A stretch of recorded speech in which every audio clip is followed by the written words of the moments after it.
সমিতি যদি আসসালামু আলাইকুম।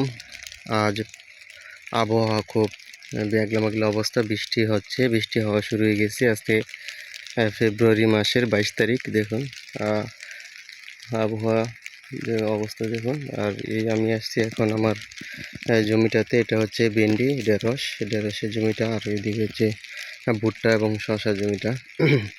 এখন কিন্তু বৃষ্টি হইতেছে অল্প অল্প।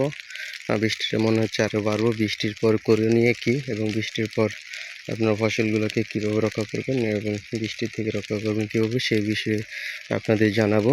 দেখুন বৃষ্টি, আজকে যদি বৃষ্টি হয়ে যায় আগামীকালে কিন্তু ছত্রাকনাশক দিয়ে দিতে হবে। ছত্রাকনাশক দিয়ে দিবেন। যদি বৃষ্টির পরিমাণ বেশি হয়, যদি শিল হয়, তাহলে কিন্তু ছত্রাকনাশক ম্যানসারের সাথে মিস্টার টপ দিয়ে দিবেন। ম্যানসারের সাথে মিস্টার টপ দিয়ে দিলে বৃষ্টির যে একটা দগল আসে, সেই দগলটা থেকে আপনি রেখা পাবেন। দেখুন দর্শক, বৃষ্টি যদি হালকা হয় তাহলে কিন্তু শুধু ম্যানসার দিলেই চলবে। যদিও একদিন আগে কিংবা 2-3 দিন আগেও ম্যানসার দিয়ে থাকেন, তারপরেও কিন্তু আপনি বৃষ্টির পর ম্যানসার দিয়ে দিবেন, একটি ছত্রাকনাশক স্প্রে করে দিবেন। তাহলে কিন্তু আপনার ফসলগুলো রক্ষা পাবে। আর এদিকে হচ্ছে আমার আলুর জমিটার বয়স কিন্তু প্রায় 55 দিন বয়সে কিন্তু মাশাআল্লাহ আলু অনেক বড় বড় হয়ে গেছে। আপনাদের তুললে হয়তো দেখাতে পারতাম। আলুর জমিটাতে কিন্তু আমি ফাঁকে ফাঁকে মিষ্টি কুমড়া দিয়ে দিছি। আলুটা এখন তুলে ফেলবো। আর মিষ্টি কুমড়া গাছগুলো কিন্তু আবার এই জমিটাতে আবার মিষ্টি কুমড়া হবে, আলুটা হয়ে যাবে।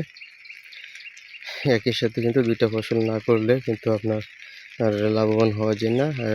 আলুটাও হয়ে গেল, আলুটার পর মিষ্টি কুমড়াটা হবে ইনশাল্লাহ, আশা করি। গাছগুলো খুব সুন্দর দেখা যাচ্ছে। দেখুন মিষ্টি আলুটা লাগানোর 20-25 দিন পর কিন্তু মিষ্টি কুমড়া লাগাইছিলাম।